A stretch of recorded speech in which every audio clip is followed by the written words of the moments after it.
இப்போது வந்து கௌரவிக்கின்ற ஜெயராம ரெட்டியாருக்கும் நீதிபதி இணையர் கொண்டாடி கொடுத்து வருகிறார்கள்.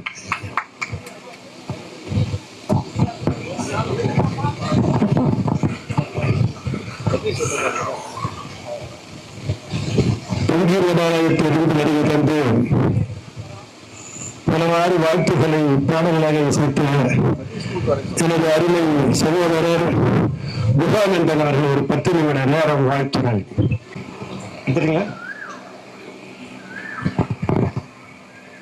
தெரிவித்துக் கொள்கிறேன். இப்பேற்பட்ட ஒரு அரும் பெரும் விழாவிலே நாம் கலந்து கொள்வது எந்த ஆளுக்கு என்ன காசு லிஸ்ட் வருதுங்கிறத பார்த்துட்டு அந்த கேஸ் வந்துடும் வீட்டுக்கு. எந்த கேஸை பார்க்கறது வீட்டுக்கு இருக்கிற அந்த கேஸ் எல்லாம் பார்க்கறதாங்கிறது கண்டுபிடிக்கிறது கஷ்டம்.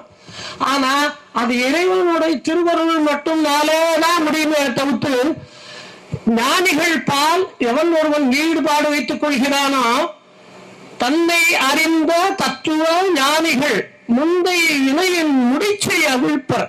அதை மதம் கோர்ட்டு கேஸ். அப்ப பிந்தை விலையை பிடுங்கி பிசைவர். அந்த தெளிவு வரலன்னா என்ன ஜட்ஜ்மெண்ட் கொடுக்கணுங்கிறது யாராலும் சொல்ல முடியாது. அதுக்கு அதனோட வைப்ரேஷன் என்னங்கிறது அதோட வைப்ரேஷன் என்னங்கிறது கேட்டோம்னா நல்ல தொண்டரோட ஒரு கூட்டம் இருக்கணும், குருவோட அனுகிரகம் இருக்கணும், தன்னை அர்ப்பணித்து இருக்கக்கூடிய செயல்பாடு இருக்கணும். அததான் அபிராமி அந்தாதியில சொல்றார். ஒவ்வொருத்தரோட மைண்ட் இங்க இருக்கலாம், ஆனா அந்த புத்தி மனம் சித்தம் அகங்காரம் 4 ஒன்னா சேர்ந்தாதான் அந்த தெளிவு பிறக்கும். அதனால்தான் தெளிவு குருவின் திருமேனி கண்டல், தெளிவு குருவின் திருவார்த்தை கேட்டல், தெளிவு குருவின் திருநாமம் செப்பல், தெளிவு குரு குரு சிந்தித்தல் தானே தெளிவு. அப்ப என்ன கேட்டீங்கன்னா அந்த தெய்வத்தோட அந்த ஆரா என்று சொல்லக்கூடிய சக்தி நிகாதமானது அவளுக்கு அந்த உள்ளுக்குள்ள இருக்கக்கூடிய அநாகதம் என்று சொல்லக்கூடிய அந்த மனசுல புகுந்து சித்தியும் சித்தி தரும் தெய்வமாகி திகழும் பராசக்தியும் சக்தி தழைக்கும் சிவமும் தவம் முயல்வார் முக்தியும் முக்திக்கு வித்தும் வித்தாகி நுழைத்த இந்த புத்தியும் புத்தியின் உள்ளே புறக்கும் புறத்தை என்றே அந்த ஸ்பெஷலான இருக்கக்கூடிய யாருக்கும் தெரியாத தத்துவனை என்று இந்த தத்துவத்தை போதிக்கக்கூடிய வல்லமையானது அன்னாரது செயல் மூலமாக அந்த பாட்டு நிரூபிக்கின்றதுங்கிறது எவ்விதமான ஐயப்பாடும் இல்லை என்பது தாங்கள் அனைவரும் ஒற்றுக்கொள்ளுவீர்கள் என்று நினைக்கிறேன். இவரோட கருத்து அறிந்து முடிப்பான் தன்னை என்று அப்பர் சுவாமிகள் சொல்றார்.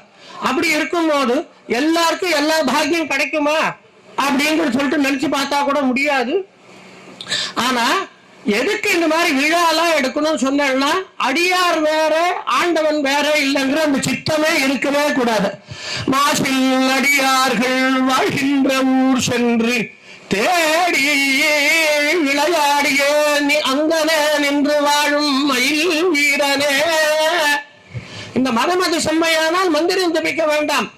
ஆனா யார் தூய உள்ளத்துல இருக்காளோ அவளுக்கு இறைவனான ஒரு அனுகிரகமாக தானாது மலையில இருந்து இருக்கக்கூடிய வெள்ளத்துல இருந்து எப்படி தானா இறங்குறதோ இவ மனசுக்குள்ள அது இறங்கி அது என்னன்னு செய்யணுமோ அதெல்லாம் கண்டிப்பா செஞ்சிருக்குங்கிறது சொன்னா இவர் செஞ்சிருக்கக்கூடிய சாதனைகள் எத்தனை கேசஸ் டிஸ்மிஸ் பண்ணிருக்காரு, எத்தனை கேசஸுக்கு உண்மையான கேசஸுக்கு வாதாடி செஞ்சிருக்காருங்கிறதுக்கோசரம் எத்தனை இடர்பாடுகள் வந்திருக்கும், அதுக்கு எத்தனை தடைக்கற்கள் வந்திருக்கும் தெரிஞ்சதுன்னா அவர் சத்தியமா இருந்ததுனால இந்த நேரத்துல பவளம் போல் மேனியில் அப்படிங்கிறதுக்கோசரம் உட்கார்ந்து இருந்து நமக்கெல்லாம் ஒரு ஆசீர்வாதம் பண்ணக்கூடிய நிலையில இருக்காரு. ஏன்னா 60 வயசு தாண்டினா நம்ம அவளை போய் பார்த்து நமஸ்காரம் பண்ணணுங்கிறது விதி. யாரா இருந்தாலும் சரி, அது சின்னவாளா இருந்தாலும் சரி, பெரியவாளா இருந்தாலும் சரி, அந்த மாதிரி இருக்கக்கூடிய ஒரு கருத்துனால இப்ப திடுதுப்புன்னு எனக்கு ஒரு எதுக்கு சொல்ல வரணுங்க, இதுக்கு போய் இப்படிப்பட்ட கூட்டு நம்ம சேர்ந்தாதான் ஞானத்தால் தொழுவார் உயர் ஞானிகள் ஞானத்தால் உன்னை நான் தொழ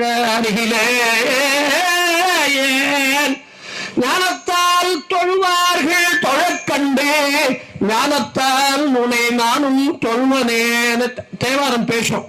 அப்ப எங்க அந்த ஞானத்தோட சொரூபமாக விளங்கக்கூடிய அடியார்கள் மத்தியில நம்ம தேர்ந்து விட்டால் நம்மளுடைய அஜ்ஞானமாகிய அந்த இருளானது இந்த உலகத்தின் பால் உள்ள பாசம் பந்த பாசம் எல்லாம் அற்று போய் நீங்கி அவர்களுடைய உண்மையான ஏன்னா அவர்களோட ஹிருதய கமலத்துல இறைவன் இருக்கிறார். இறைவன் வசிக்கக்கூடிய இடத்துல, அதாவது என்ன சொல்றாரு கேட்டால் அது பேர் தான் தஹராகாசம்னு பேரு.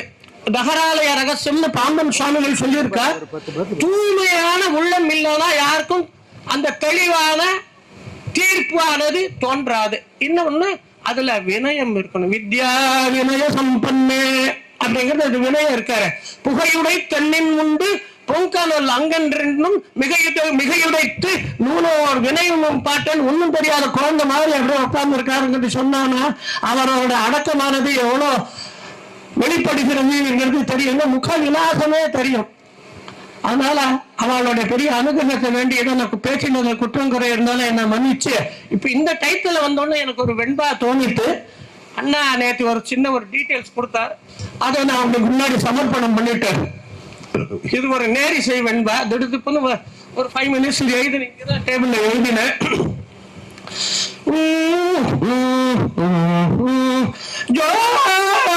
ஜோதிமணியே என்னும் பேர் பொன்னம்மா சொல் பழனி. சொல் பழனின்னா சொன்னா சொர்ணம்னு அர்த்தம். அவருடைய தகப்பனா பேர் பழனி ஜோதி. சாமினால் ஜோதினாலும் ஒண்ணுதான். ஜோதிமணி மணி என்னும் பேர் பொன்னம்மாள் சொற்பழனி ஜோதி மைந்த ராணியர் கை சொந்த. அந்த அம்மா பேர் டைசி ராணி. பாட்டுல இடம்னால ராணி ஜோதி மணி மைந்த ராணியர். ராணின்னு சொல்லல, ராணியர் கை சொந்த நன்னீதி மணியே. குமாரர்கள் 2 பேரும் குமாரர்கள் தான். ஆனா பேரும் குமார். 2 பேருக்கும் குமார்னு பேரு. இன்னும் ஒருத்தர் பேர் ஒருத்தர் பேர் சாதாரண குமார், இன்னொரு பேர் அசோக் குமார், பிரசன்ன குமார். அதுக்கப்புறமா இவாளோட தாண்டி கரை சேர்க்கறதுக்கு உண்டான இருக்கக்கூடிய ஒரு பெண் மகாலட்சுமி இருக்கா. மணி நற்குமார் இருக்கு. ஒருத்தர் 2 பேர் பொறியாளா, ஒருத்தர் டாக்டரா இருக்கார், ஒருத்தர் இன்ஜினியரா இருக்கார் நினைக்கிறேன் நானு. 2 பேரும் இன்ஜினியரா இருக்காங்க. நன்னீதி மணி நற்குமாரர்கள் யமுனை அப்படிங்கிற அந்த குழந்தை. அவளுக்கெல்லாம் வரும்னா நம்மெல்லாம் தகப்பன். ஆனா நல் தகப்பன் எல்லாம் வசதி எல்லாம் சேர்ந்துட்டா கூட என்ன ஆகுமா, அவளுக்கு அந்த வினயம் இல்லாம போகும். என்னால்தான் சாதிச்சேங்கிற எண்ணம் இருக்கும். ஆனா அவரை ஆட்கொண்டு இருக்கிறது யாரு? நம்மளுடைய அந்த அண்ணா, நம்மளுடைய சதானந்த சுவாமிகள் இவரை சதா ஆனந்தமா வைக்கணும்னு சொல்லிட்டு அவர் ஆட்கொண்டு இருக்கார். அதாவது அறக்கருணை இருக்கு, மரக்கருணை இருக்கு, மார்ஜார ஞாதி இருக்கு, மர்க்கட்ட கிஷோர நியாயம் இருக்கு. இவர் எப்படி சேர்ந்தாலும் குருவின் இடத்துல எல்லாருக்கும் ஒரு பழக்கம் உண்டாருதுன்னு வச்சுக்கோங்க. அது எத்தனையோ ஜன்மத்துல ஒரு சுக்கரத்தினால்தான் கிடைக்கும். சன்மார்க்க பணம் காசு வந்துட்டுன்னு எப்படி வேணா மனசானது மயங்கும். அது இல்லாதபடி அதனை அடக்கி ஆளும் தன்மையாக இருக்கக்கூடிய தன்மையாளராக இருக்கார். அடக்கியாளும் தன்மையாளராகவும் இருக்கார், தன்மையாளரும் இருக்கார், தன்மையானவராகவும் இருக்கார். அதனால அவர் சர்க்குரு தாழ் சார்ந்து அதனால் வாழி அப்படின்னா 2 விதமான அர்த்தம் தோன்றது. சர்க்குருநாதரோட தாழ் சேர்ந்துட்டார்.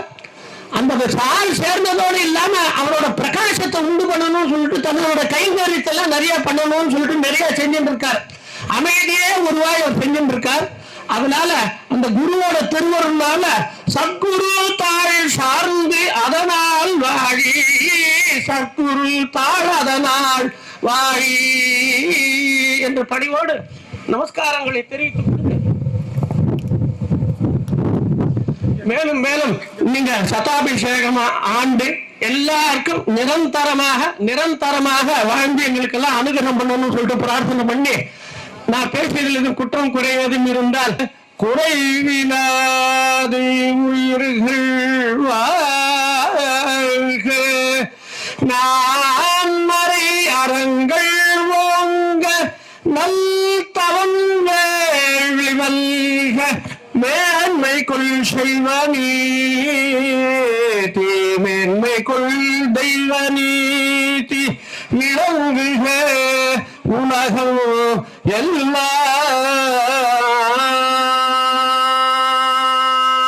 எல்லாம். ஆரிரே தடம் தோல் வாழ்க அருமுகம் வாழ்க வெற்பை கூறு செய்தனிவேல் வாழ்க குக்கூட்டம் வாழ்க செவ்வேறிய மஞ்சை வாழ்க யானை தன்னணங்கு வாழ்க மாறிலா வள்ளி வாழ்க வாழ்க சீரடியார் எல்லாம் வாழ்க சீரடியார் எல்லாம். சமஸ்த சத்குரு சரணாரவிந்தகி எல்லோரும் இன்புற்று நினைப்பதுவே அல்லாமல் வேறொன்றும் அறியேன் பராபரமே. ஓம் ஓம்